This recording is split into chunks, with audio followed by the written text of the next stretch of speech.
Those last few months may offer opportunities to heal a wound that may be decades old with a son or a father or a friend. It allows individuals to quietly and tenderly speak to the individual who is about to have their life end. It is a sacred time that never involves killing.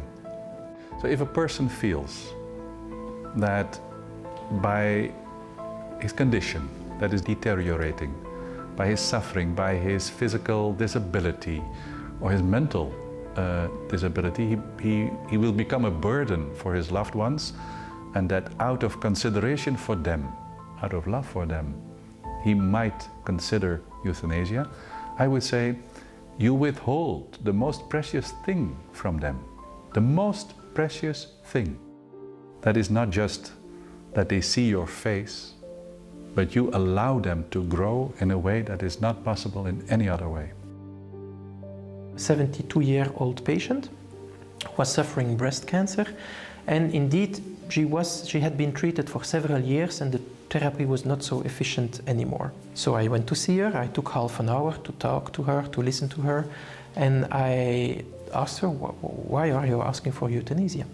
Well, this therapy is too heavy for me and I don't want to be a burden for my family. Then I told her, indeed, this therapy is too heavy for you. It's not helping you anymore. We can stop it. It's not a problem to stop it. And then concerning the burden for your family, in fact, her daughter was present in the room. I told her, well, did you take care once in your life for someone?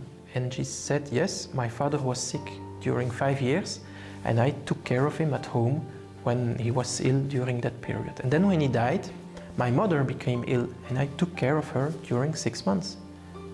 And I asked her, well, was this heavy for you to take care? Was this a burden for you? Oh no, it was such a pleasure to take care of them. I was so happy to do so. And before I could say, well, now this is the moment then maybe that others can take care of you and feel happy to take care of you, the daughter took the feet of the patient, started crying and told, Mommy, let me please take care of you now. And the question for euthanasia was solved. There was no question anymore, no demand anymore. And so if you can see that you can help persons to live their death in a good way or their disease in a good way, well, this is for me very grateful. This was our first confrontation with the monster I call euthanasia.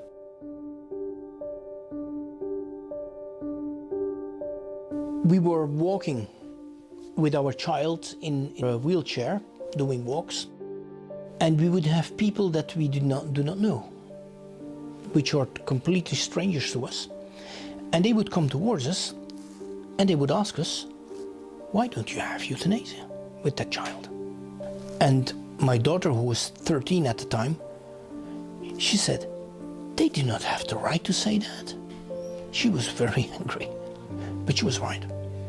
I don't know any person with a disability who has not been told by friends, by family, by medical professionals, and by strangers that they would rather be dead than be like that person.